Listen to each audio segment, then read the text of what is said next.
और जैसे ही अजामिल को ले जा रही थी खींचकर, तो अजामिल जोर से चिल्लाने लगा, अरे बेटा नारायण बचाओ, अरे बेटा नारायण बचाओ, अरे बेटा नारायण बचाओ। जब इतनी बात सुनी तो भगवान विष्णु नारायण ने दो दूतों को भेज दिया कि मरते समय ये मेरा नाम ले रहा है, जाओ आप इसको स्वर्गलोक लेकर। इसलिए तो कहती है ना कि अपने बच्चों के नाम ऐसे रखो जो भगवान से मिलते जुलते। और आजकल तो भैया कैसे कैसे नाम रखते हैं, पप्पू, चिंटू, गप्पू, ऐसे ऐसे नाम रखते हैं। पहले भगवान के नाम पे रखते थे विष्णु प्रसाद, भगवत प्रसाद, नारायण नारायण। लेकिन आजकल तो पप्पू, बेटा चिंटू, बेटा गप्पू, क्या ऐसे कोई नाम होते हैं? ऐसे नाम नहीं रखना चाहिए। नाम तो अति सुंदर होना चाहिए, भगवान के नाम से होना चाहिए।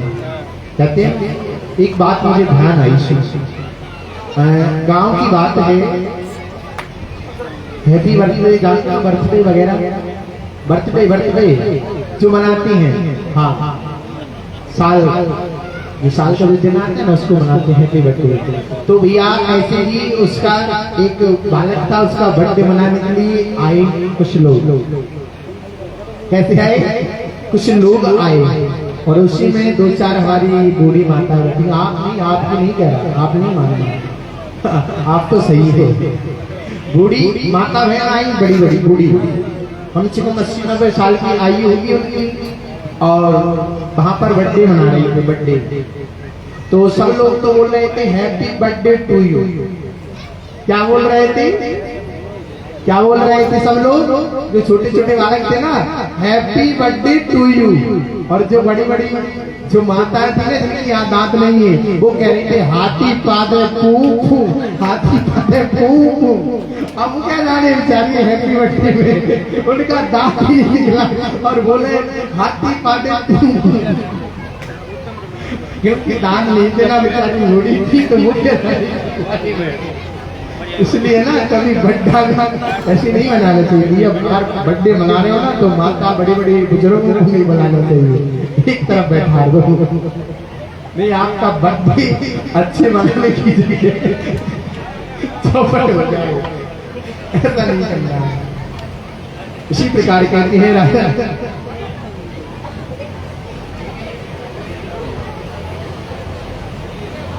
बोलो बाले कृष्ण भगवान की, बोलो राघवेंद्र सरकार की। जब अजामिल को लेने यम के दूत आए तो भगवान नारायण ने अपने दूतों से कह दिया कि जाओ, मुझे कोई भक्त पुकार रहा है। तो भगवान विष्णु के दूत आए और यम के दूतों को मार पीट कर भगा दिया। अब तो यम के दूत जाकर यमराज से करेंगे, महाराज हम तो आपने पहुंचाया तो हम उसको लेने के लिए गए अजामिल को, लेकिन वहां जाकर क्या हुआ कि विष्णु भगवान के पार्षद आ गए और जैसे ही विष्णु भगवान का नाम लिया, यमराज ने उनके मुख को बंद कर दिया। अरे क्या कर रहा है, ये नाम इस जगह नहीं लेना, यमपुरी में इस नाम को नहीं लेना। उन्होंने कहा महाराज क्यों? अगर इस नाम को तुमने इस जगह ले दिया ना तो जितने भी पापी आए हैं ना, इनकी सबकी मुक्ति हो जाएगी इस नाम से।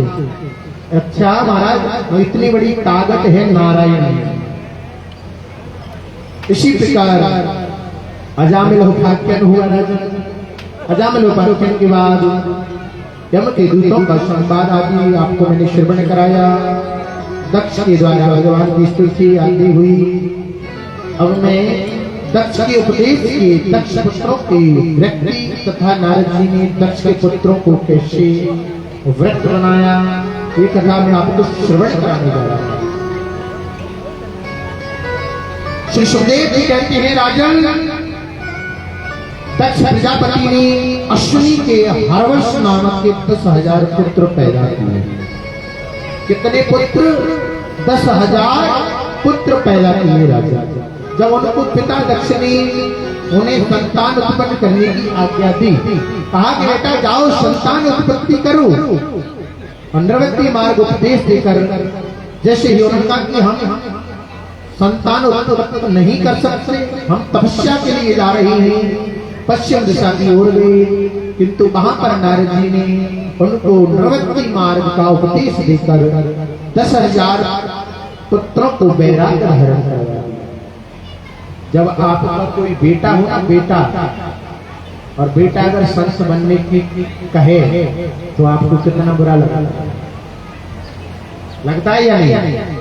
आपका बालक हो और वो बोले कि मैं तो बाबा बनूंगा, तो आप क्या बोलोगे? नहीं बेटा, अभी से बाबा मत बन। हाँ, बोलती है ना। तो इसी प्रकार दक्ष प्रजापति के 10,000 पुत्र वैराग्य धारण करवा दिया नारद जी ने। फिर उसके बाद में दक्ष प्रजापति ने पुनः 1,000 बालक पैदा किए और उनको भी नारद जी ने सबको ही व्रत बना दिया, सबको व्रत बना दिया।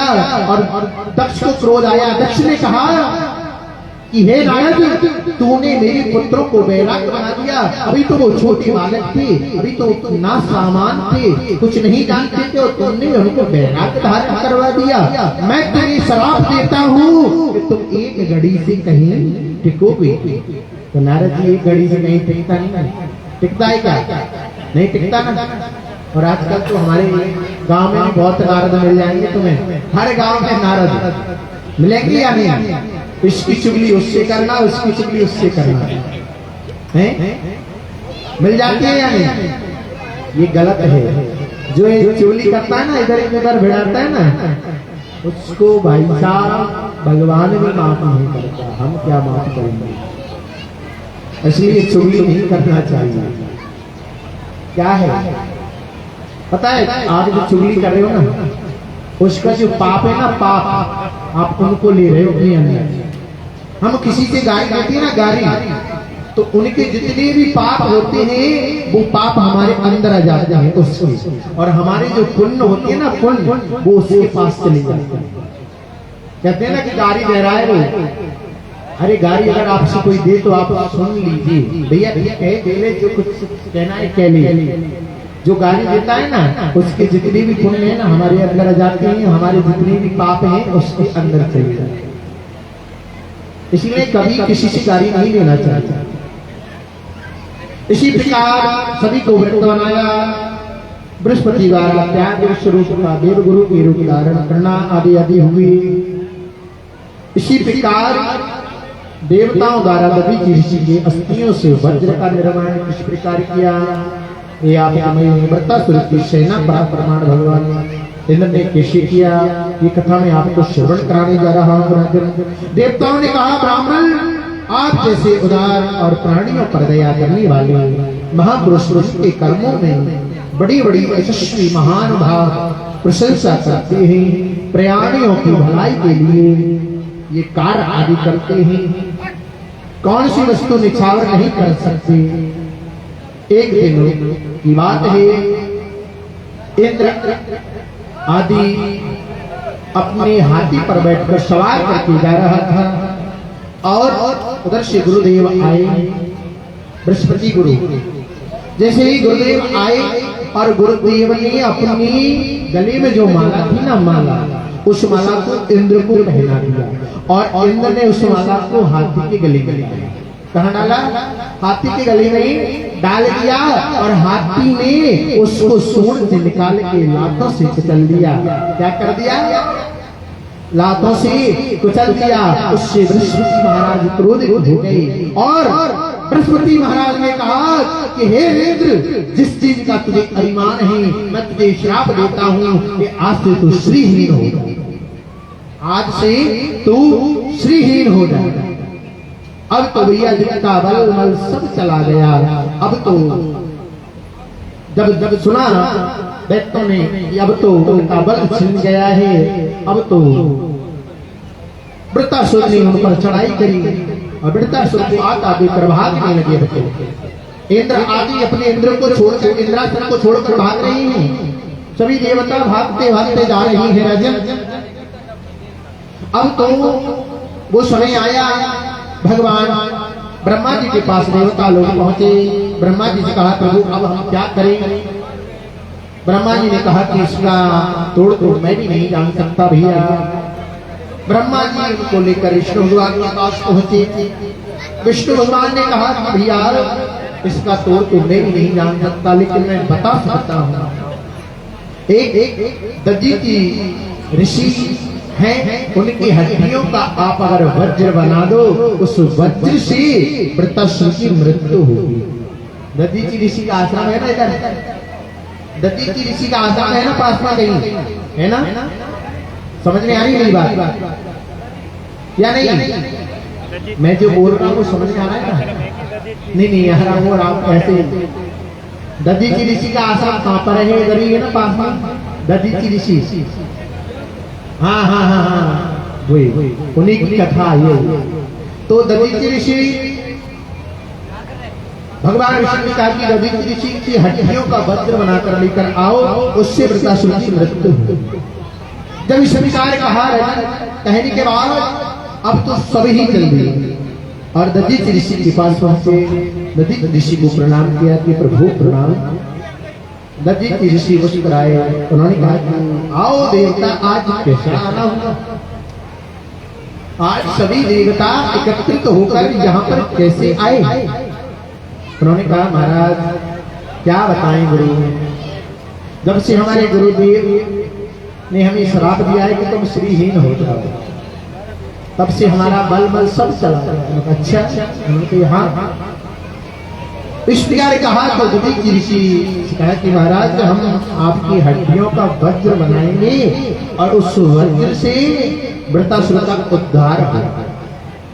उन्होंने कहा कि ठीक है भैया, अगर आप यही चाहते हो, वैसे तो कोई अपनी आत्मा को किसी को दे सकता है। हाँ, अगर जिंदगी में आपसे ये कह दिया जाए कि ऐसे ऐसे आप मर जाओ और आपकी जो आंखों को मुझे दे दो, क्या आप दे सकते हो? नहीं दे सकते ना। तो दजीची ऋषि ने अपनी हड्डियों को दान कर दिया। कौन कहता है कि ब्राह्मण दानी नहीं होते? ब्राह्मणों का इतिहास उठा के देखो,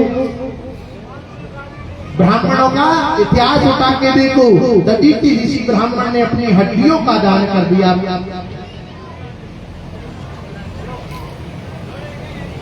और भगवान ने जब जब रूप धारण किया है ना, तो ब्राह्मण का ही रूप धारण किया।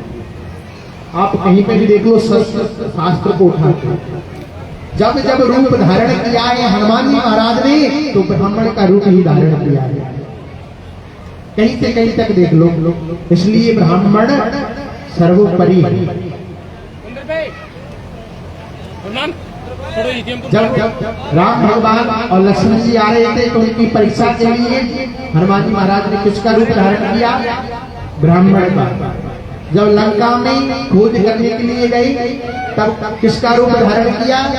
ब्राह्मण का। क्या या नहीं? आप मुझे एक बात बताएं, हनुमान जी ने पंचमुखी अवतार कहाँ धारण किया? पातालपुरी में। हाँ ये तो बात सही है, पाताल में किया था, लेकिन कैसे किया मैं बताता हूँ। जब हनुमान जी महाराज राम भगवान और लक्ष्मण जी पूंछ में घेरा लगा के ऊपर बैठे थे, तो आई रावण आया। कौन आया? आई रावण आया विभीषण का रूप धारण करके और अंदर चला गया और पातालपुरी में भगवान को ले गया, राम और लक्ष्मण को। तो पाताल में ले जाने के बाद जब हनुमान जी को पता चला तो हनुमान जी महाराज भी पाताल में चले गए। और पाताल में जाकर जैसे ही पाताल में पहुंचे और पाताल में राक्षसों से भेंट हुई, तो हनुमान जी महाराज ने एक थोड़ा घूसा मारा एक राक्षस ने। तो हनुमान जी महाराज ऐसे ही अधघायल हो गए ऐसे। और वो क्या कह रहे थे? वो ये कह रहे थे कि हमारे जो आई रावण है ना, उसको कोई नहीं मार सकता। उन्होंने कहा क्यों? क्योंकि आई रावण कि यहाँ 5 ज्योति थी, 5 ज्योति जो जलती है ना, दीपक की ज्योति, 5 ज्योतियों को जो एक ही बार में बुझा दे, वो ही आई रावण का वध कर सकता।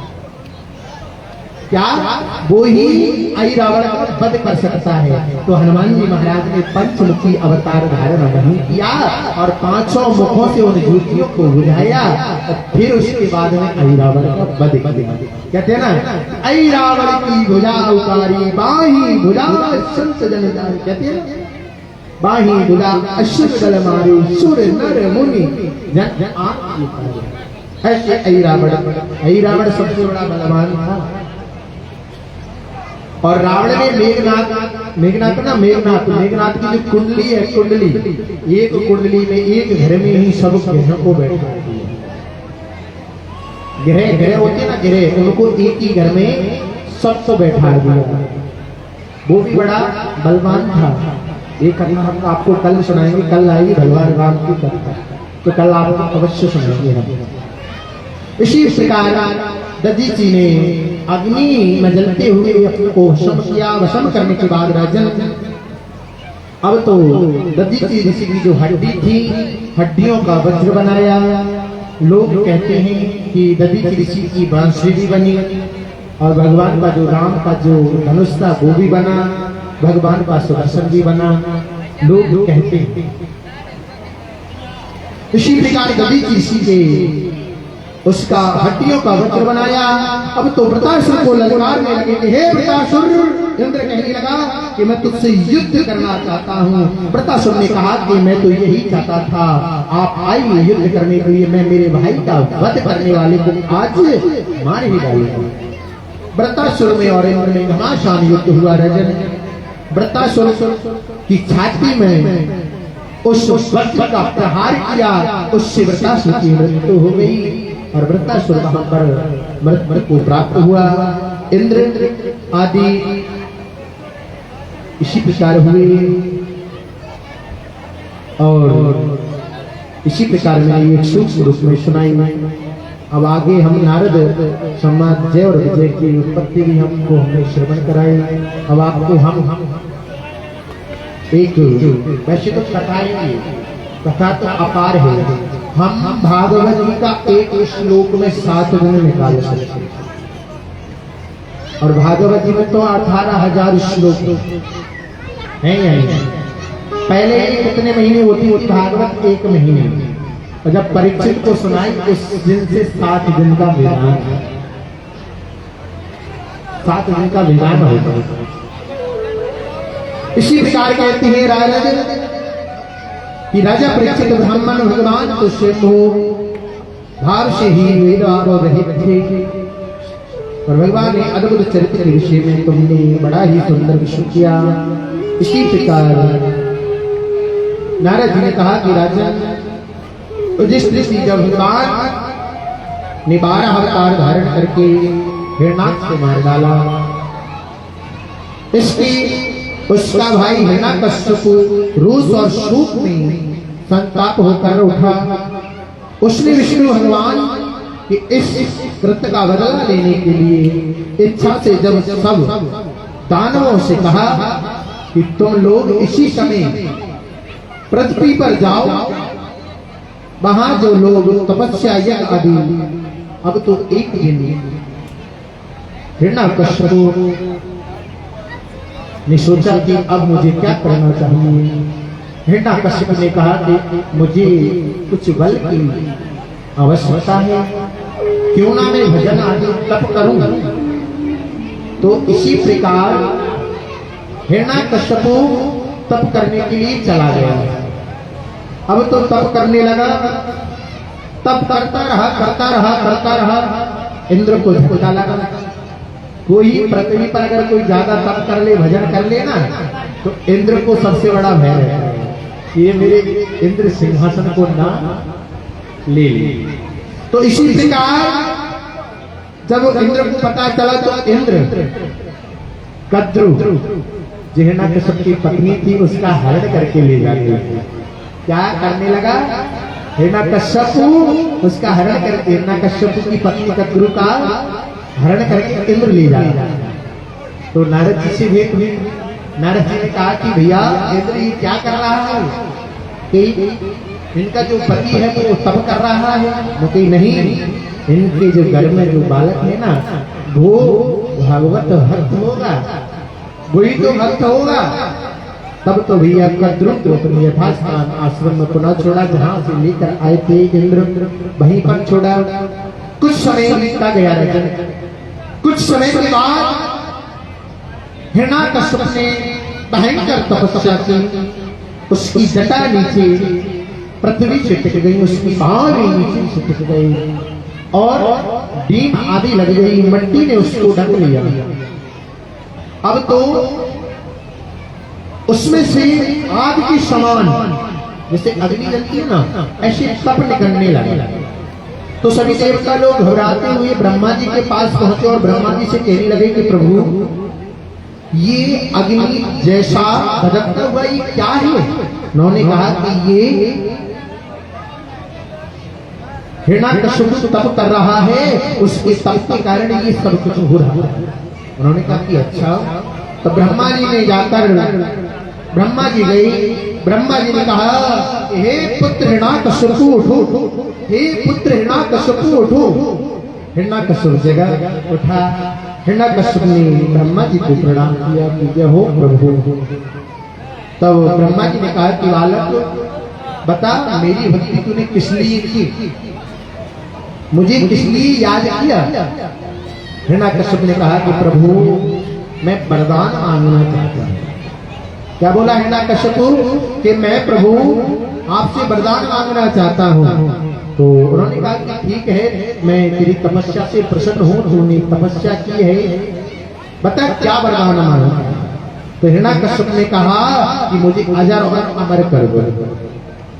तब तो ब्रह्मा जी बोले कि भैया अजर अमर तो मैं खुद ही नहीं है, तो तुझको क्या अमर करूंगा, मेरा भी कोई भरोसा नहीं है, मैं खुद ही अमर नहीं हूं, तो मैं तुझे क्या अमर कर सकता? हाँ भैया, और कोई वरदान मांगो। उसने कहा कि ठीक है प्रभु, अगर आप इसको नहीं देते हो तो दूसरा वरदान दे दो। उन्होंने कहा हाँ ये बात सही है, दूसरा दे देता। उन्होंने कहा प्रभु ब्रह्मा जी महाराज, आप मुझे वरदान दें, ना तो मैं दिन में मरूं ना रात में मरूं, ना तो सुबह मरूं रात, ना तो दिन में मरूं ना रात में मरूं। उन्होंने कहा तथास्तु। और दूसरा वरदान क्या मांगा? ना तो मैं अस्त्र से मरूं ना शस्त्र से मरूं, तथास्तु। तीसरा क्या दिया कि भगवान की बनाई हुई किसी वस्तु से नहीं मरूं, ना तो कोई पुरुष से मरूं और ना किसी हिंसक जानवर से मरूं, तथास्तु। ना तो मैं प्रभु ऊपर मरूं ना नीचे मरूं, तथास्तु। ना तो भगवान के 12 महीने में मरूं, तथास्तु। और ना तो मैं कोई अस्त्र से मरूं ना कोई शस्त्र से मरूं, तथास्तु। ना तो कोई स्त्री से मरूं ना कोई पुरुष से मरूं, तथास्तु। अब तो भैया उसने लिस्ट बना ली और ब्रह्मा जी से पूरे वरदान को प्राप्त कर। अब जब वरदान प्राप्त करके हिरण्याकश्यप आया और हिरण्याकश्यप ने कहा कि जाओ ऐलान कर दो कि मैं ही आपका भगवान हूँ और जो भी ब्राह्मण यज्ञ तप कर रहा है उसको पकड़ कर मारो पीटो। अब तो अत्याचार करने लगा, पाप करने लगा राजन, पाप पर पाप कर रहा है हिरण्याकश्यप। अब तो भगवान ने कहा कि अब मैं क्या करूंगा। अब तो धरती कंपायमान होने लगी, थर-थर कांपने लगी और गौ माता भागने लगी कि अब मुझे इस हार से बचाओ। कंपायमान होने लगी राजन, हिरण्याकश्यप का अत्याचार बढ़ने लगा। अब तो उपद्रव करने लगा, मारने लगा, पीटने लगा और कहने लगा आज से ही मैं तुम्हारा भगवान हूं, आज से मैं ही तुम्हारा भगवान हूं। इस प्रकार जो अत्याचार करने लगा राजन, हिरण्याकश्यप का पाप बढ़ गया।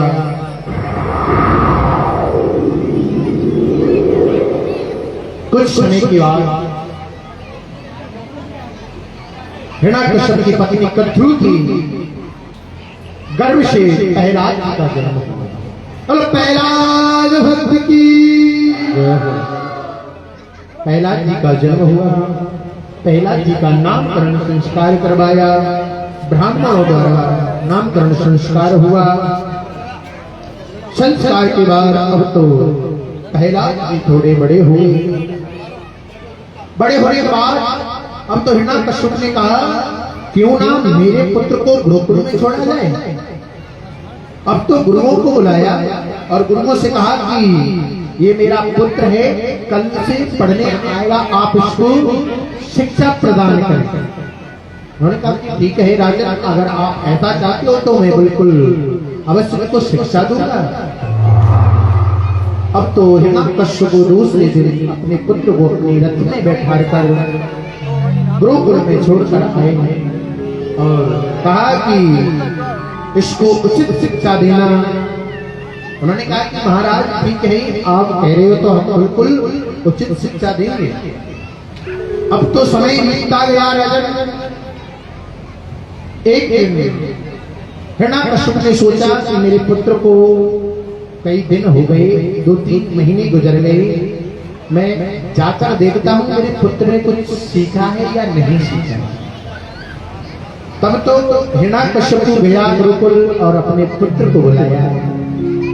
प्रहलाद को लाड़ लड़ाने लगे तो लाड़ करने लगे। प्रहलाद से पूछा कि हे पुत्र, तुझे तेरे गुरु ने क्या सिखाया। तब तो प्रहलाद जी बोले, मुस्कुराए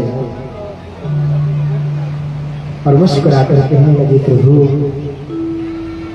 हे पिताजी, भगवान का हमें भजन करना चाहिए, भगवान की शरण में जाना, भगवान की शरण में जाने से हमें भागवत की प्राप्ति होती है, भगवत की प्राप्ति होती है। जब स्वीकार कहा तो हिरण्यकश्यप ने कहा कि हे गुरुओं को बुलाया जाए। दोनों गुरुओं को बुलाया और गुरुओं से कहा कि आप मेरे पुत्र को क्या अपने शब्द सिखा रही हो, क्या यही पढ़ाते हो आप। उन्होंने कहा महाराज ऐसा हमने कुछ नहीं पढ़ाया, ये तो पता नहीं अपने आप ही जानता है, अपने आप ही पढ़ गया। उन्होंने कहा कि ठीक है, अब की बार तो मैं तुम्हें छोड़ देता हूँ, लेकिन अगली बार ऐसा हुआ ना तो मैं तुम्हें छोड़ूंगा नहीं।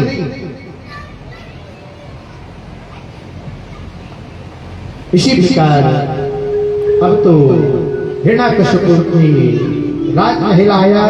राजमहल आने के बाद राजा कुछ समय के बाद भैया हिरण्यकश्यप ने फिर सोचा कि क्यों ना हम मेरी बालक के दर्शन के लिए हमें पढ़ना जाना चाहिए, मेरे बालक को क्या सिखाया है। तो भैया प्रहलाद ने एक मंडली बनाई। क्या बनाई? एक मंडली बनाई और मंडली में बनाकर सब मंडलियों को बुलाया और मंडली बनाकर अब तो सबसे कहा कि भैया मैं तुम्हें एक नया खेल खिलाता हूँ। उन्होंने कहा कि हाँ भैया कौन सा वाला खेल आप हमें बताएं। तो सभी को बुलाया, एकत्रित किया। ओ भजमन नारायण नारायण नारायण, ओ भजमन नारायण नारायण नारायण, ओ भजमन नारायण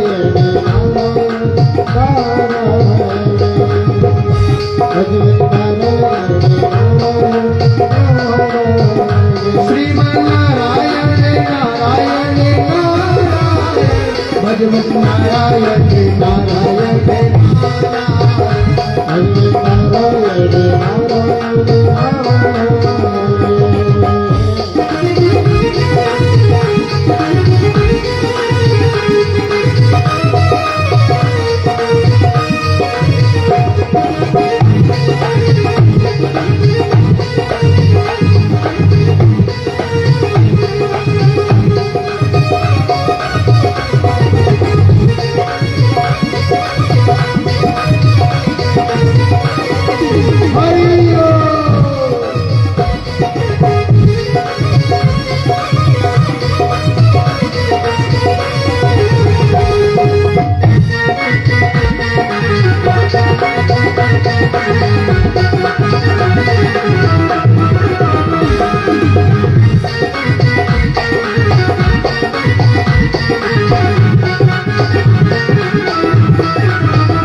राघवेंद्र सरकार की, आज के आनंद की। एक बात बताएं, आनंद आ रहा है क्या? हाथ ऊंचा कीजिए, आनंद आ रहा है क्या? आ रहा है ना? कोई बात समझ में नहीं आए ना तो आप पूछ लेना, एक बार नहीं 10 बार पूछ लो अगर कोई बात समझ में नहीं आई, क्योंकि हमारा काम है आपको समझाना और आपका काम है अगर कोई बात आपकी समझ में नहीं आए तो पूछो। इसी प्रकार जब हिरण्याकश्यप ने देखा कि ये कर्कदोष ने सब जगह फैला दिया रजन, अब तो देखकर क्रोधित हो गया हिरण्याकश्यप। हिरण्याकश्यप ने कहा कि अब तो मैं इसको नहीं छोड़ूंगा। अपने 2 दासों को बुलाया, हिरण्याकश्यप ने कहा कि जाओ इस प्रहलाद को बड़ी चोटी से नीचे गिरा कर। अब तो प्रहलाद जी को विशाल पर्वत पर ले जाकर ऊपर से गिराया। भगवान ठाकुर जी ने विष्णु भगवान ने आकर हाथों में से दिया, पुनः पृथ्वी पर छोड़। उसके बाद अब तो सांप की काल कोठी में छुड़वाया, सर्प की काल कोठी में प्रहलाद को छुड़वाया, लेकिन कोई उनसे टच से मच नहीं। प्रहलाद को आदि आदि कृत्य दंड लेने का प्रयत्न किया राजन, लेकिन कहते हैं कि जा परी कृपा राम की होई, तापर कृपा करई सब कोई। जिसके ऊपर भगवान की कृपा हो कोई विष्णु चाहे वो कितना से बड़ा पापी हो, दुराचारी हो, कष्टकारी हो, सिर्फ भगवान की अगर हमारे ऊपर आशीर्वाद है ना तो कोई हमारा बाल बांका नहीं कर सकेगा।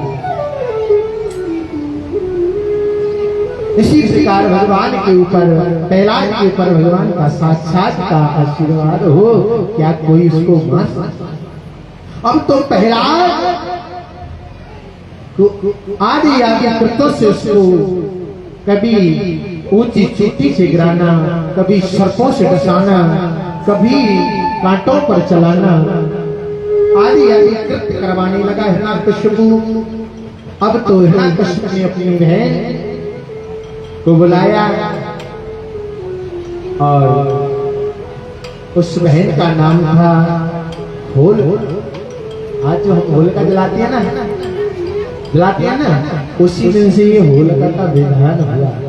तो होलिका ने कहा कि मैंने ब्रह्मा जी से वरदान प्राप्त किया है कि जो मेरे पास ये चुनरी है ना, वो था कि इस कवच को अगर मैं डाल के बैठ जाऊं तो मैं उसमें नहीं जलूंगी, और जो मेरे पास बैठा हुआ होगा वो जल जाएगा। उन्होंने कहा कि हाँ बहन, ये तू अच्छा कर रही है। अब तो हिरण्याकश्यप ने बहुत बड़ा लकड़ियों का गट्ठा बनवाया। गट्ठा समझते हो ना, लकड़ियों का, उसको बनवाया, उसके ऊपर होलिका को बिठाया।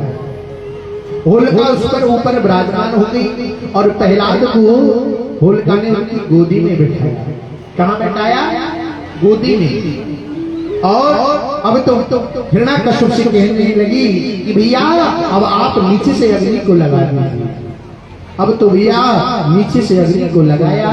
अब जैसे ही अग्नि उसमें धड़कती रही और भगवान का जो भक्त था प्रहलाद, उसने तो अपनी आंखों को बंद कर लिया और करने लगा ओम नमो भगवते वासुदेवाय, ओम नमो भगवते वासुदेवाय।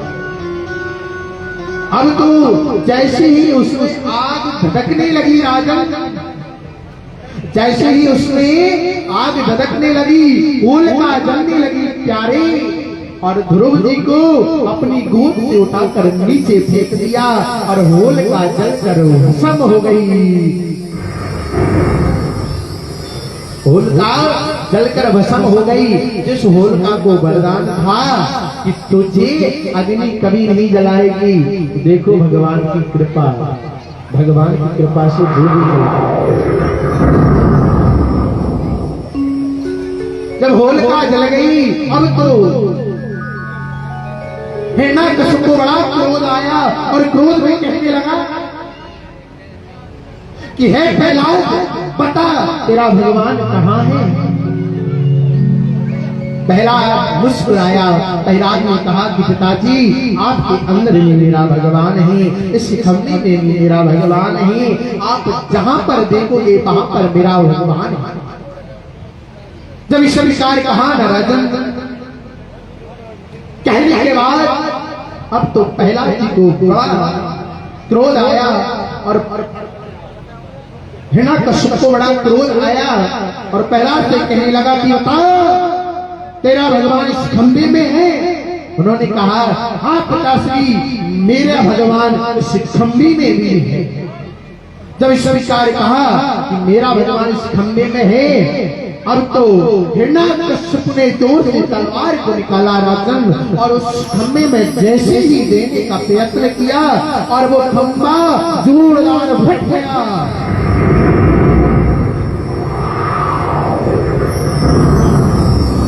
उस खंभे के टकरा दूर हो गए राजन, और अब तो जोर से खंभा फट गया राजन।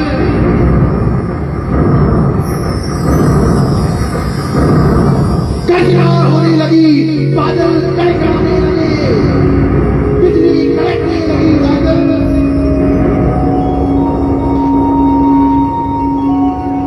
अब तो हिरण्याकश्यप थर-थर कांपने लगा।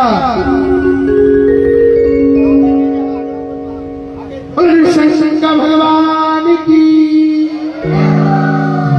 उसमें से नृसिंह भगवान प्रकट हुए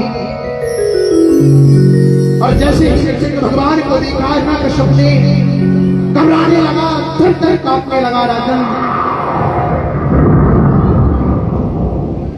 अब तो हिरण्याकश्यप ने कहा कि अब मैं क्या करूं, अब तो मेरा मरना सुनिश्चित है। अब तो नृसिंह महाराज ने जोर से दहाड़ मारी राजा। जैसे ही जोर से दहाड़ मारी, मारने के बाद अब तो हिरण्याकश्यप कहने लगा कि आप मुझे नहीं मार सकते। तब तो भगवान ने, नृसिंह भगवान ने उस हिरण्याकश्यप को उठाया और उठाकर अपनी जंघाओं पे रखा राजन, और कहा कि बता मैं तुझे क्यों नहीं मार सकता, ऐसा कौन सा कारण है कि मैं तुझे नहीं मार सकता? हिरण्याकश्यप ने कहा कि महाराज मुझे ब्रह्मा जी ने वरदान दिया है कि मैं नहीं मर सकता। तब तो हिरण्याकश्यप से कहा, नृसिंह भगवान ने क्या वरदान दिया है बता मुझे। उन्होंने कहा कि ब्रह्मा जी से मैंने वरदान मांगा है, ना तो मैं दिन में मर सकता हूँ ना रात में मर सकता हूँ। नृसिंह भगवान ने कहा, ना तो ये दिन है ना ये रात है, ये शाम का वक्त है। और क्या वरदान दिया हिरण्याकश्यप? उन्होंने कहा, मुझे वरदान दिया ना तो मैं अस्त्र से मरूंगा ना कोई शस्त्र से मरूंगा। मेरे पास ना तो कोई अस्त्र है ना कोई शस्त्र है, ये मेरे बड़े बड़े नाखून हैं। और क्या वरदान दिया बता तुझे हिरण्याकश्यप? उन्होंने कहा, भगवान कि बनाई हुई किसी वस्तु से नहीं मरूंगा, मैं मनुष्य को बनाता हूँ, मुझे कोई बनाने वाला नहीं है, मैं खुद ही परमात्मा हूँ। और वरदान दिया, ना तो मैं पशु से मरूंगा ना कोई जीव से मरूंगा ना किसी पक्षी से मरूंगा, ना तो मैं पशु हूँ और ना मैं जानवर हूँ, आधा मनुष्य और आधा जानवर। और क्या वरदान दिया तुझे? ना तो मैं नीचे मरूंगा ना ऊपर मरूंगा, ना तो तू नीचे है ना ऊपर है, मेरी गंगाओं पे है। और क्या वरदान दिया हिरण्याकश्यप? उन्होंने कहा कि 12 महीने में किसी भी महीने में नहीं मरूंगा। उन्होंने कहा, ये अधिक मास मैंने तेरे लिए ही बनाया है, 13वां महीना, इसमें तेरी मृत्यु होगी। और क्या वरदान दिया? अब तो घबराने लगा हिरण्याकश्यप, कांपने लगा। अब तो भगवान ने जोर से दहाड़ मारी और उसके पेट को चीर दिया और उसकी आंतों को अपने गले में धारण कर लिया। वाले भगवान की इसी का नाच का बन किया भगवान ने, हिरण्याक्ष का उद्धार किया। अब तो भगवान को मनाने के लिए कोई नहीं आ रहा। सभी देवता घबराने लगे, थर कांपने लगे। जो भी देवता आगे बढ़ता और दहाड़ मार देते भगवान नृसिंह भगवान दहाड़ मारते, सब देवता पीछे हो जाते। किसी देवता की इतनी हिम्मत नहीं थी कि भगवान को मना सके। तब तो देवता लोग भागे भागे गए और लक्ष्मी जी को बुलाने के लिए पहुंचे। लक्ष्मी जी से कहा कि हे देवी, तुम्हारे पति ने नृसिंह भगवान का रूप धारण किया है और आप के पति हैं, वो आप ही उनको मना सकती हो। तब तो भैया लक्ष्मी जी आने लगी और लक्ष्मी जी आने लगी, सुंदर सुंदर श्रृंगार किया लक्ष्मी जी ने। जैसे आजकल हमारी माता बहनों को पता चल जाए ना कि ससुराल में हमारे भाई की शादी है, मायके में अगर भैया की शादी है ना तो उनसे पहले कह देगी पति से मुझको 10 जोड़ी साड़ी चाहिए, एक हल्दी की अलग, एक फलानी रस्म की अलग, एक फलानी रस्म की अलग, मुझे 10 साड़ी चाहिए तब मेरे भैया की शादी में जाऊंगा। कहती है या नहीं? आप कहती हो भैया? कहती हो ना? इसी प्रकार लक्ष्मी जी भैया सुंदर सुंदर श्रृंगार कर रही है।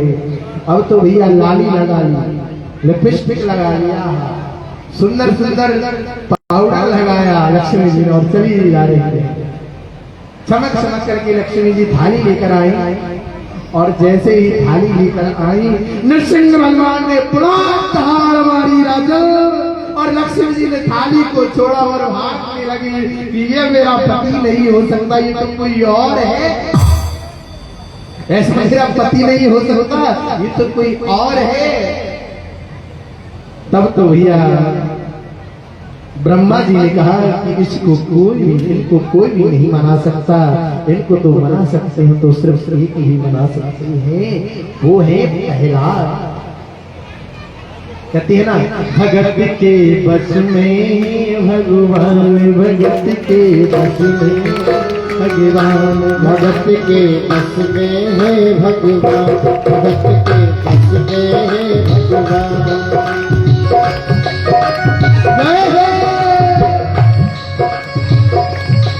भगत बिना कुछ भी नहीं,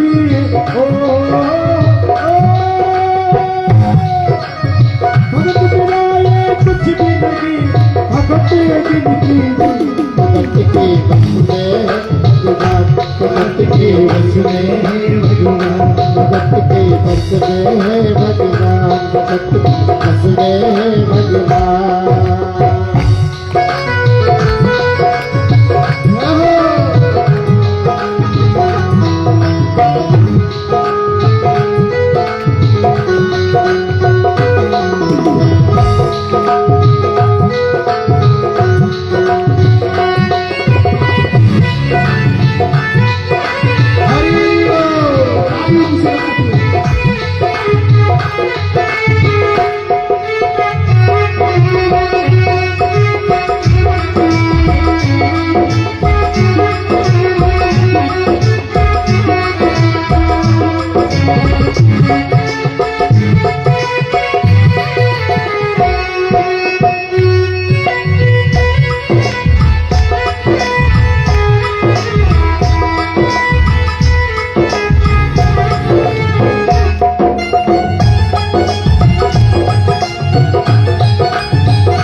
कृष्ण को लल्ला समझे, कृष्ण को लल्ला बोले, कृष्ण को लल्ला समझे, कृष्ण को लल्ला बोले। भगत मुरली लाल की रोज वृंदावन डोले, कृष्ण को लल्ला समझे, कृष्ण को लल्ला बोले, कृष्ण को लल्ला समझे, कृष्ण को लल्ला बोले। शाम के कारण पागल है हुई वो शाम दीवानी, अगर भज भूमि लागे छोड़ दे दादा काली, अगर भज भूमि लागे छोड़ दे दादा काली, अगर भज भूमि लागे छोड़ दे दादा काली, अगर भज भूमि लागे छोड़ दे दादा काली। प्यार करन वाला भी उससे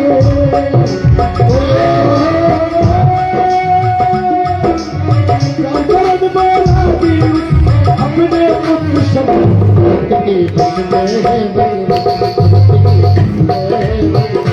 भगत के बस में है भगवान, भगत के बस में है भगवान। ओ भगत बिना कुछ भी नहीं है, भगत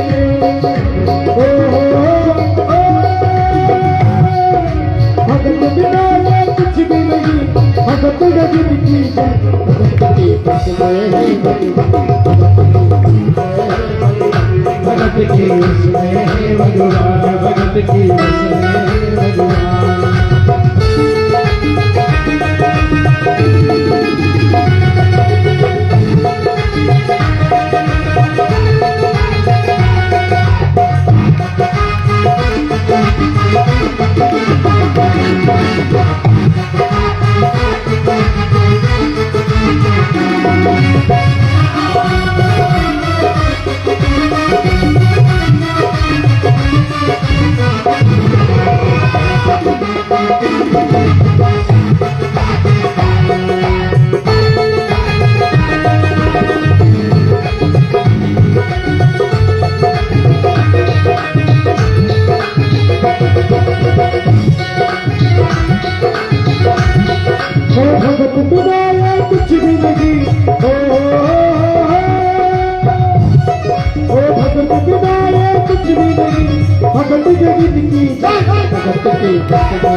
भगत के बस में भगवान, भगत के बस में भगवान, भगत के बस में भगवान, भगत के बस में भगवान, भगत के बस में भगवान, भगत के बस में भगत के बस में भगवान, भगत के बस में भगवान, भगत के बस में भगवान, भगत के बस में भगवान।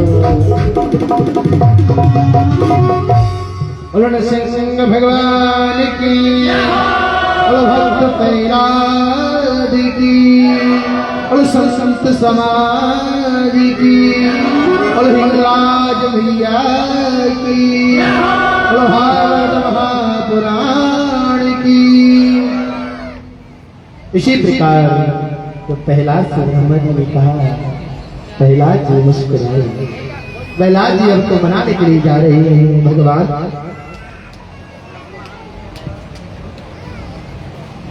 ब्रह्मा जी ने जब प्रहलाद से कहा, प्रहलाद जी मनाने के लिए अब तो 26 श्लोकों में भगवान का स्वागत किया।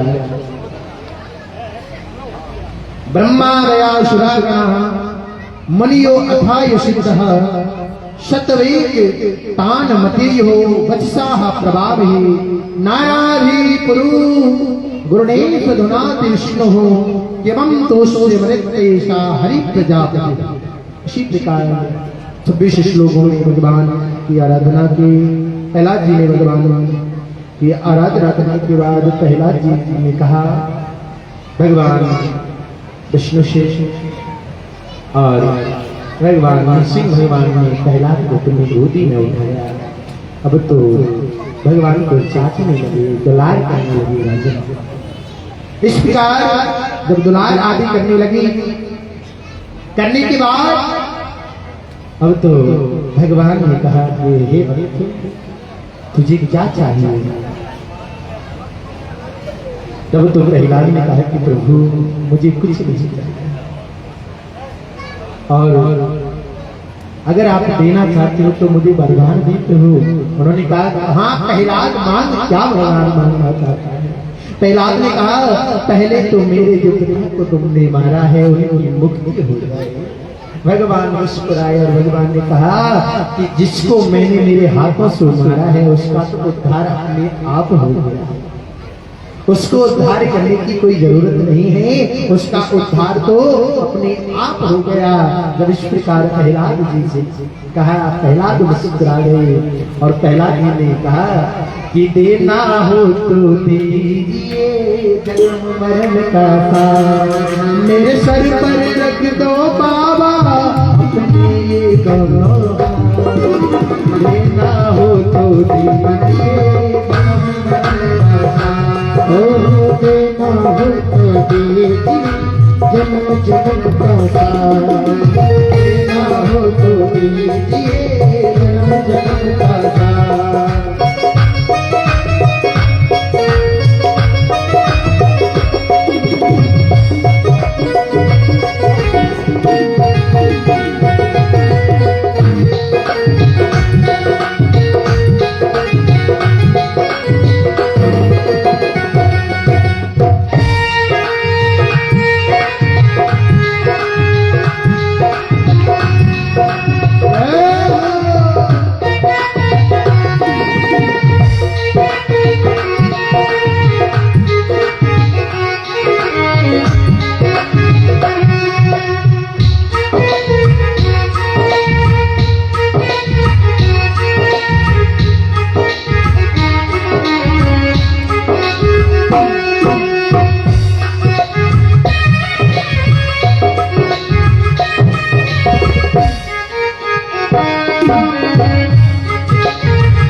अपनी गले लगाते हो, सुखाए भूषण नारद को अपनी गले लगाते हो। ऐसा हमने चाहा जो दिन में घबराते हो, ऐसा हमने चाहा जो दिन में घबराते हो, ऐसा हमने चाहा जो दिन में घबराते हो, ऐसा हमने चाहा जो दिन में घबराते हो। मेरे मन की तमन्ना यही है, मेरे मन की तमन्ना यही है, होती लगे मुलाकात, देना हो तो तेरी जन्म पासा, पर देना हो तो ये जन्म पासा।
भगवान कृष्ण भगवान की।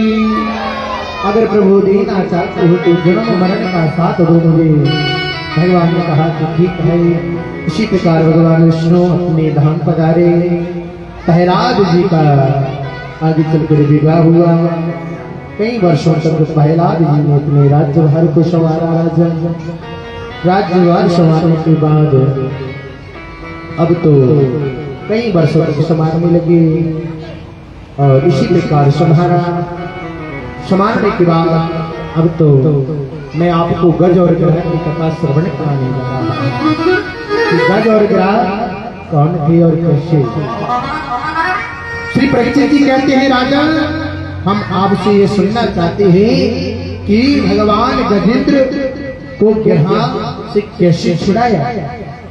श्री सुखदेव जी कहते हैं, परीक्षित क्षीर सागर में त्रिकूट पर्वत की तराई में वरुण जी का एक ऋतुमान नामक का उद्यान था।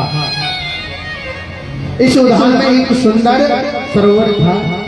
एक समय उस पर्वत के वन में रहने वाला एक हाथी अपनी हथिनियों के साथ विचरण करने लगा।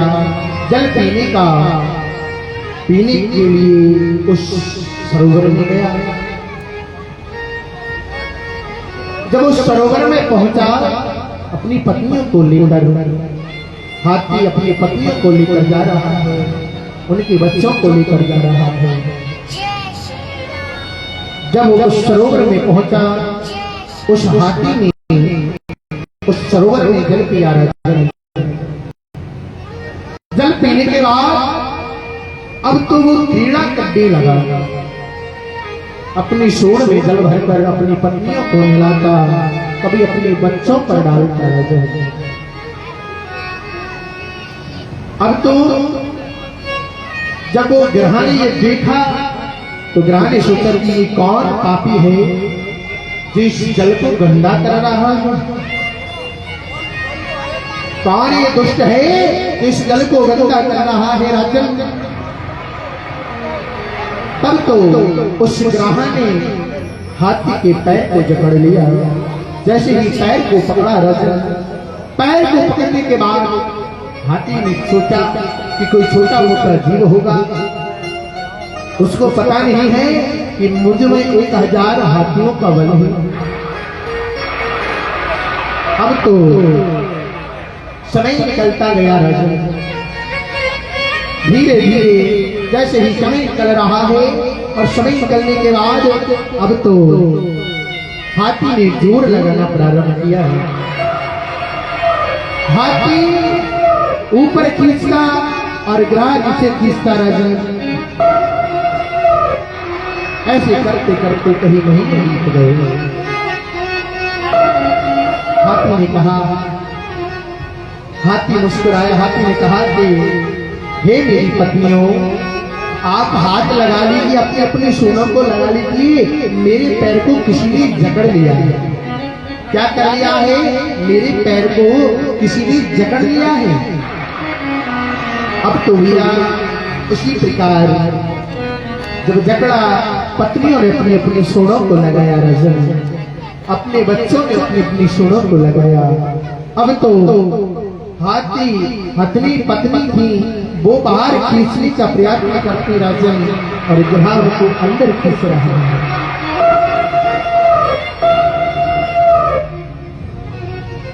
जब तो कई वर्ष बीत जाने के बाद राजन, उनकी पत्नी हार गई और उनके बालक भी हार गए।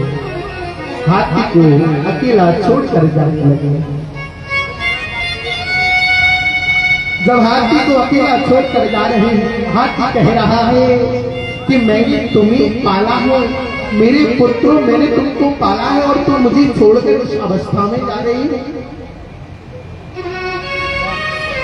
जब कहते हैं ना, इंसान पर जब कष्ट पड़ते हैं ना, तो सबसे पहले उसके घर वाले छोड़ देते हैं।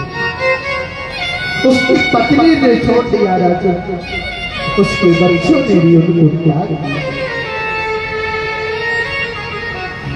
हाथी कहने लगा कि धन्य है मेरा जीवन कि जिन पत्नियों के लिए मैंने रात दिन तक मेहनत की, जिन बच्चों के लिए मैंने रात दिन मेहनत की, उन बच्चों ने मुझे त्याग दिया राजन, उन पत्नियों ने मुझे त्याग दिया राजन।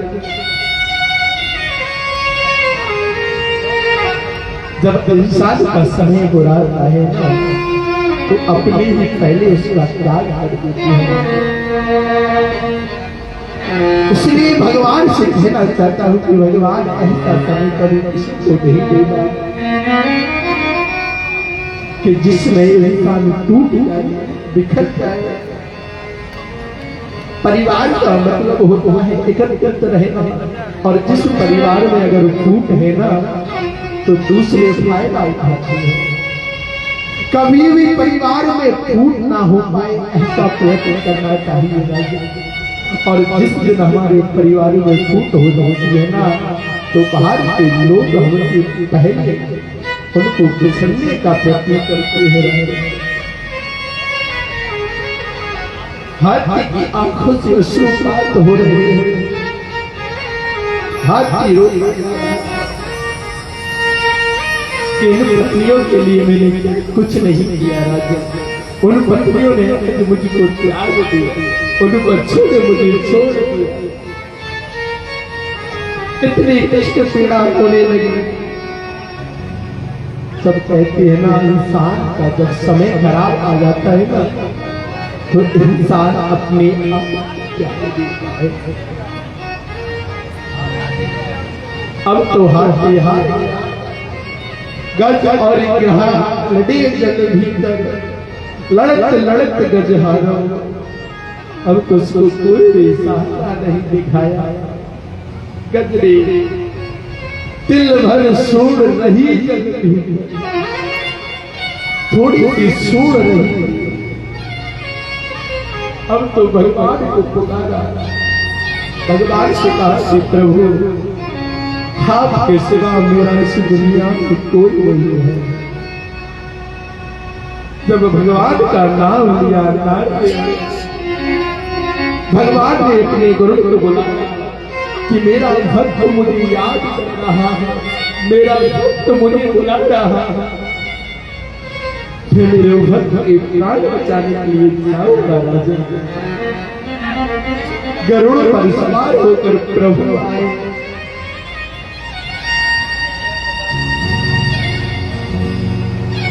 जब प्रभु चले आ रहे हैं, अब जब हाथी ने भगवान को देखा तो एक कमल को लिया। राजा कमल को लेने के बाद तो भगवान का अभिनंदन करने लगा, श्लोकों में कहने लगा, हे प्रभु आप धन्य हैं, मुझ पापी को उतारा है। भगवान के सुदर्शन चक्र से पहले ग्रह के सिर को धड़ से अलग किया। राजा ग्रह को बाहर, गज को बाहर निकाला। अब तो कहने लगा कि इस संसार में कोई किसी का नहीं है, ना तो किसी का बेटा है, ना किसी का पोता है, ना किसी का पत्नी है। जब किसी का समय खराब आता है तो अपने पुत्र भी उसे त्याग देते हैं, उसकी पत्नी भी उसे त्याग देती है। जब हमारा समय कितना भी खराब हो, राजन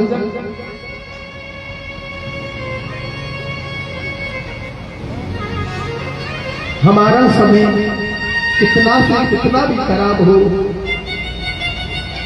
आप इस चीज का अवश्य ध्यान देना, क्योंकि संसार में अगर आपको रहना है, अगर आपका समय खराब है ना, तो उस पत्नी को, उस पति को कभी नहीं त्यागना।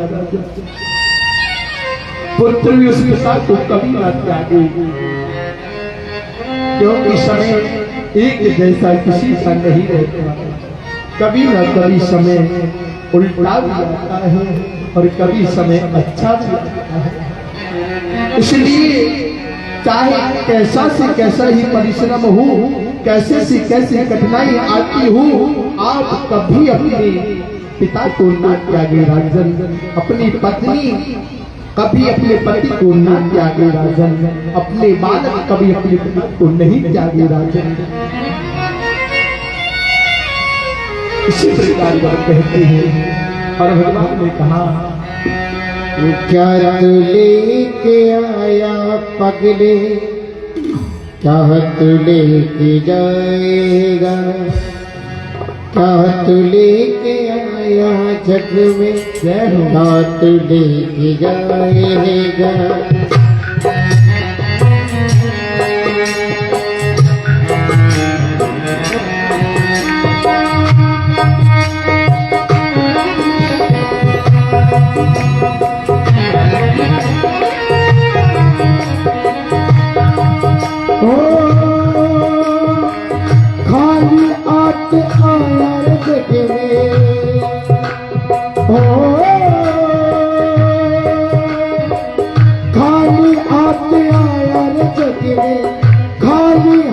जाएगा, क्या तू लेके आया जग में, क्या तू लेके जाएगा, क्या तू लेके आया जग में, क्या तू लेके जाएगा।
ओ क्यों करता तू मेरा मेरा कुछ भी नहीं जग में तेरा कुछ भी नहीं जग में तेरा क्यों करता तू तेरा मेरा कुछ भी नहीं तू जग में तेरा तूने जो बनाया है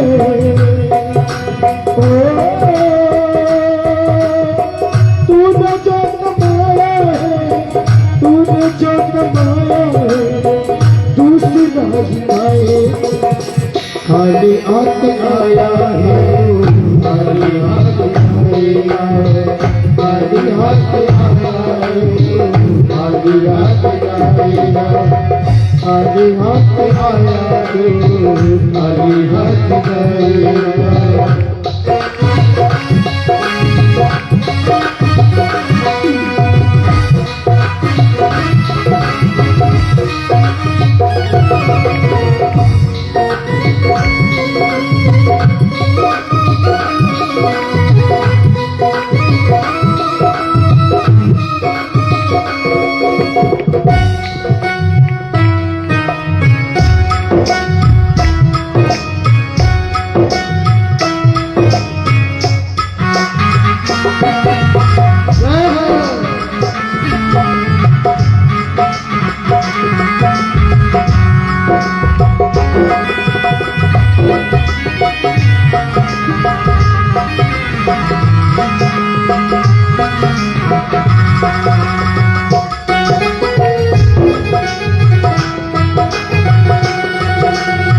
क्या तू लेके आया बंदे क्या तू लेके जाएगा क्या तू लेके आया बंदे क्या तू लेके जाएगा क्या तू लेके आया बंदे क्या तू लेके जाएगा खाली हाथ आया रे बंदे ओ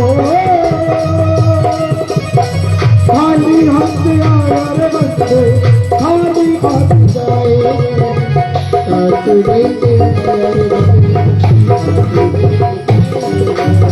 क्या तू लेके आया बंदे क्या तू लेके आया क्या तू लेके क्या तू लेके आया बंदे क्या तू लेके जाएगा क्या तू लेके आया बंदे क्या तू लेके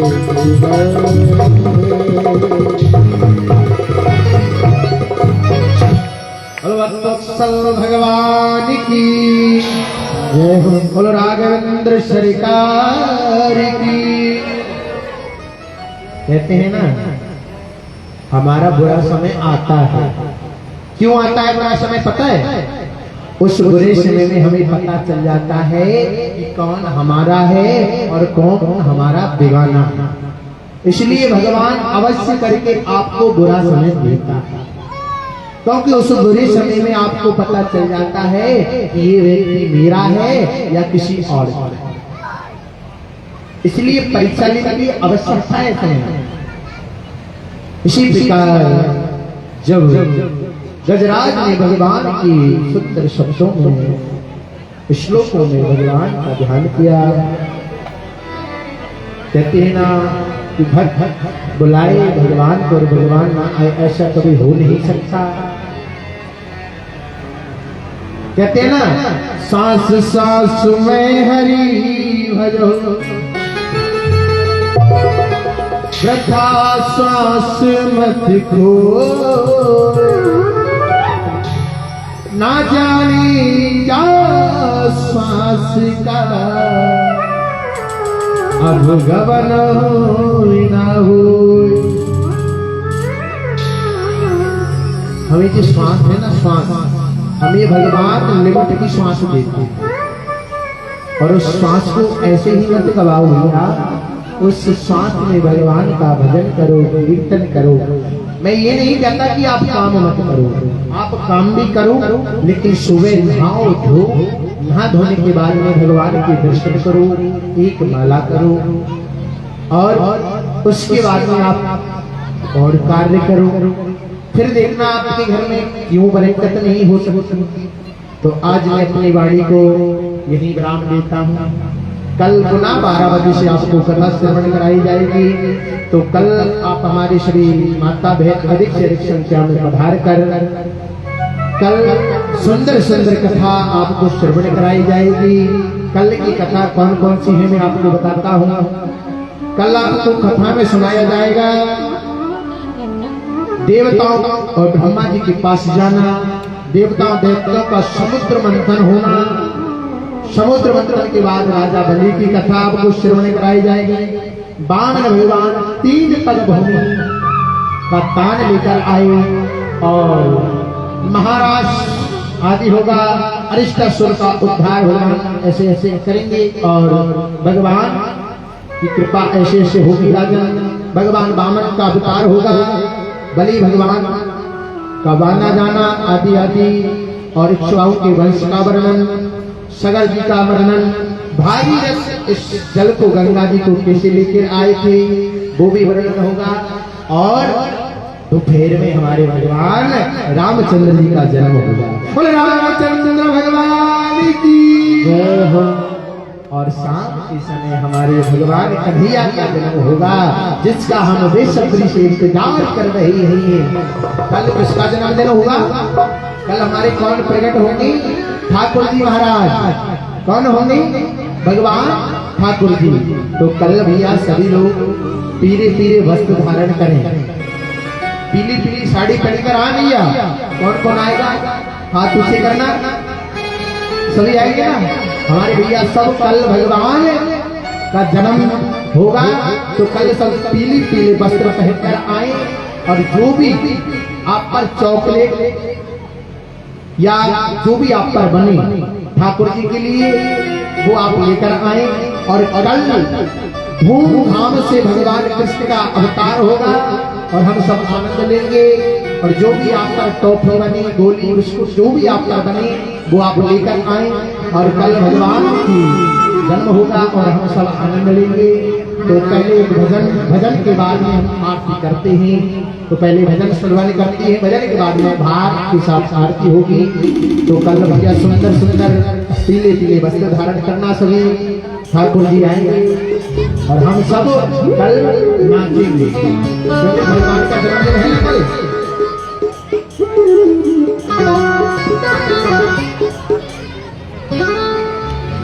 आइए भजन, उसके बाद आरती होगी। ओ कैली कमिली ही बैला। एक बात बताओ मुझे, एक बात बताओ, आप जब आपके यहाँ शादी विवाह होती है आप नाचते हो या नहीं नाचते? नाचते हो ना? तो यहाँ क्यों नहीं नाच रहे? शर्म लगती है क्या? हाँ हाँ भैया, शर्म लगती है क्या नाचने में? अरे भगवान की कथा है, जो यहाँ पर नच लेगा ना उसको फिर 84 योनियों में नहीं नाचना पड़ता। इसलिए नाचो, सब खड़े हो जाइए और सबको नाचना है भाव के साथ। और जो नहीं नचा ना उसको ठाकुर जी महाराज की कसम, देख लो सबको नचना है, भाव के साथ सबको नचना है।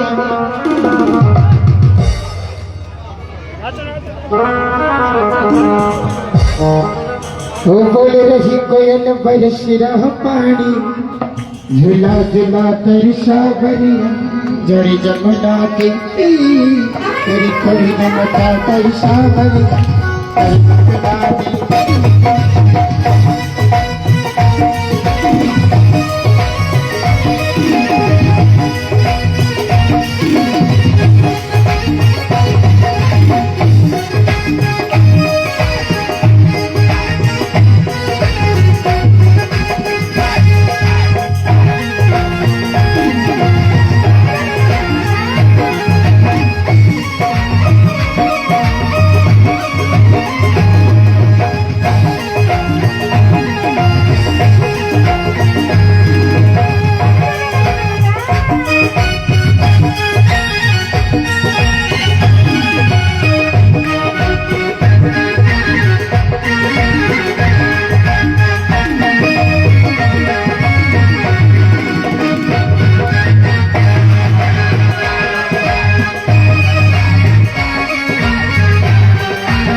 भागवत महापुराण की। तो कल किसका जन्मदिन है? कल कौन आएगा? हमारे ठाकुर जी महाराज आएंगे, बालकृष्ण भगवान। तो सबको पीली पीली साड़ी वस्त्र पहन कर आना है और कल और आनंद आएंगे। कल से अब आनंद की कथा आती रहेगी। और सुनो, आप अपने पड़ोसियों, ये हमारी माता बहन जो आपको पड़ोसी है ना, अगर नहीं आए ना तो खींच खींच कर लेकर आया करो, ठीक है ना?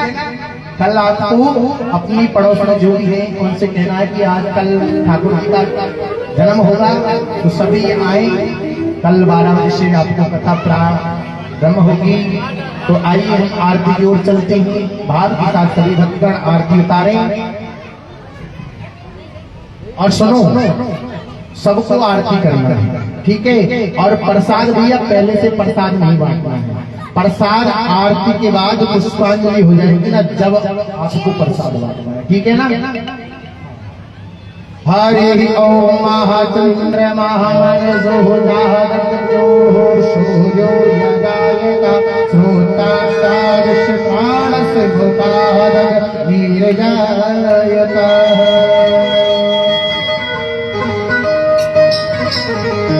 ओ मोहन मदन मुरारी, ओ केशव मदन मुरारी, मैं आज की तेरी गाऊं। ओ मोहन मदन मुरारी, मैं आज की तेरी गाऊं। ओ मोहन मदन मुरारी, मैं आज की तेरी गाऊं।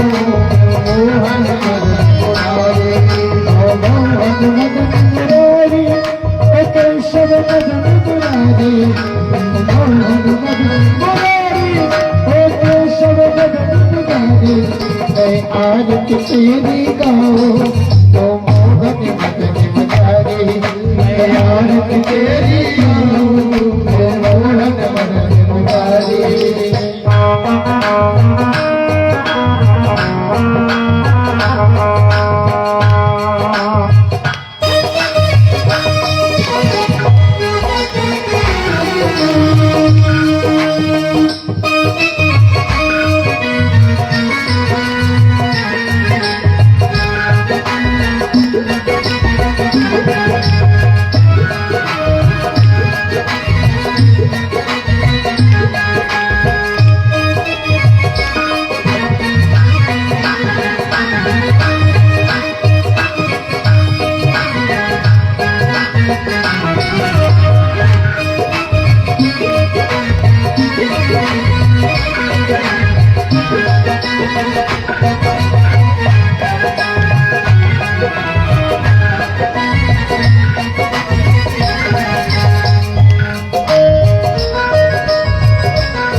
तेरी छवि अनोखी ऐसी कभी ना देखी। मैं तेरी छवि अनोखी और ऐसे कभी न देखी। मैं तेरी छवि अनोखी ऐसी कभी ना देखी। और तेरी छवि अनोखी और ऐसे कभी न देखी। तुम साना कोई सुंदर, तुम साना कोई सुंदर, ओ मोहन मुरलीधारे। तुम साना कोई सुंदर और मोहन मदन मुरारे। ओ मोहन मदन मुरारी, ओ केशव मदन मुरारी, ओ मोहन मदन मुरारी, ओ कृष्ण हरज मुरारी। मैं नित नित शीश नवाऊं, ओ मोहन मदन मुरारी। मैं नित नित शीश नवाऊं, ओ मोहन मदन मुरारी।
आए शरण तुम्हारी विपदा मिट जाए सारी जो आए शरण तुम्हारी विपदा मिट जाए सारी जो आए शरण तुम्हारी विपदा मिट जाए सारी हम आए शरण तुम्हारी विपदा मिट जाए सारी हम सब पर कृपा करना हम सब पर कृपा करना ओ जग के पालनहारी हम सब पर कृपा करना ओ जग के पालनहारी हम सब पर कृपा करना ओ जग के पालनहारी हम सब पर कृपा करना ओ जग के पालनहारी है अर्थ तेरी बाहों ओ मोहन मदन मुरारी है अर्थ तेरी बाहों मेरे मोहन मदन मुरारी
तेरी बाबे फिर मांगे सब कुछ पावे जो आरित तेरी बाबे फिर मांगे सब कुछ पावे हम सब पर कृपा रखना हम सब पर कृपा करना ओ जग के पालनहारी हम सब पर कृपा करना ओ जग के पालनहारी आरित तेरी बाबे ओ केशव मदन मुरारी आरित तेरी बाबे केशव मदन मुरारी केशव मदन मुरारी हे माधव मदन मुरारी ये केशव मदन मुरारी ये माधव मदन मुरारी है आरत तेरी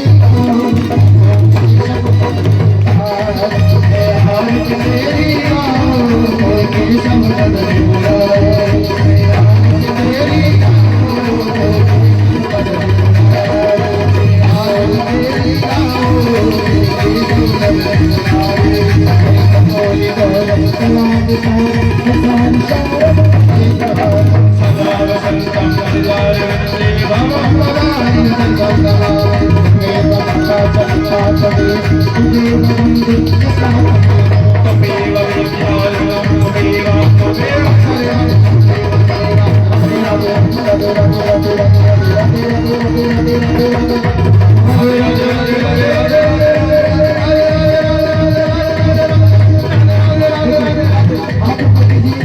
सभी हाथ ऊपर करें अपने भाव के साथ बोले ओ राधे राधे राधे राधे राधे राधे राधे राधे राधे राधे राधे राधे राधे राधे राधे राधे राधे राधे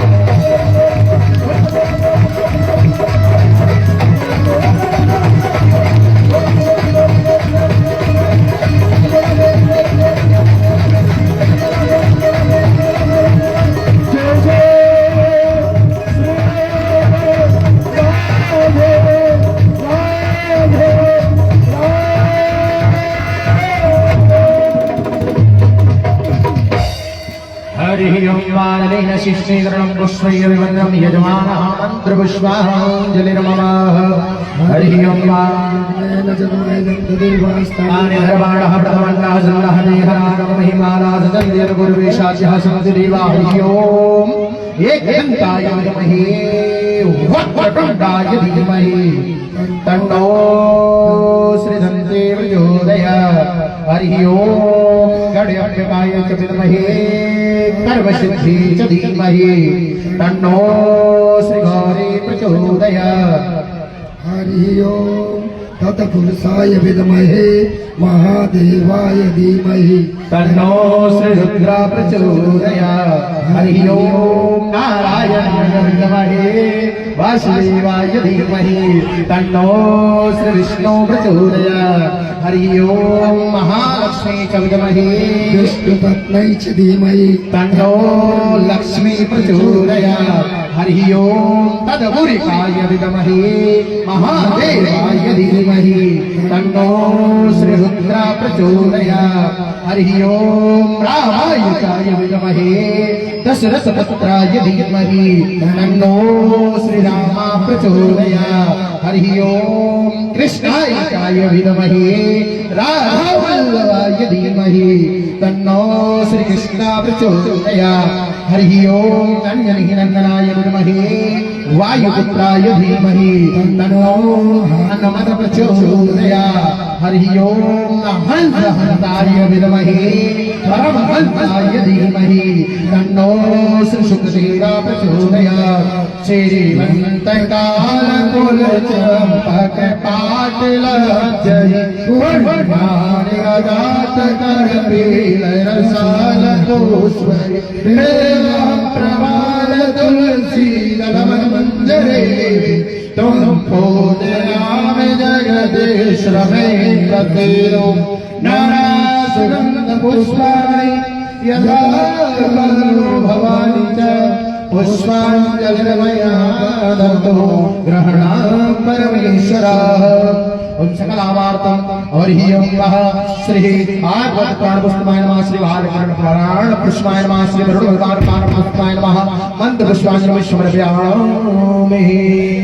छोड़ दीजिए सभी भक्तगण अपनी जगह परिक्रमा लगाए यानि गानि जपः भानि जन्मान्तरविदानि दर्दानि नमस्यन्तु प्रदक्षिणां पदे पदे मन्त्रहीनं क्रियाहीनं भक्तहीनं यनानं यदुष्टमया देवं परमपूर्णं तदस्तमेहि सभी जयकार लगाए धार्मिक अधर्म का प्राणियों में विश्व का गौ माता की सनातन धर्म की नृत्य की भगवान की भगवान की राघवेंद्र सरकार की पंडवल हरियाल की यमुना मैया की सरजू मैया की इंग्लाज मैया की ठाकुरजी महाराज की भागवत महाप्राण की जय श्री राधे श्याम नमः नमः पार्वती हर हर महादेव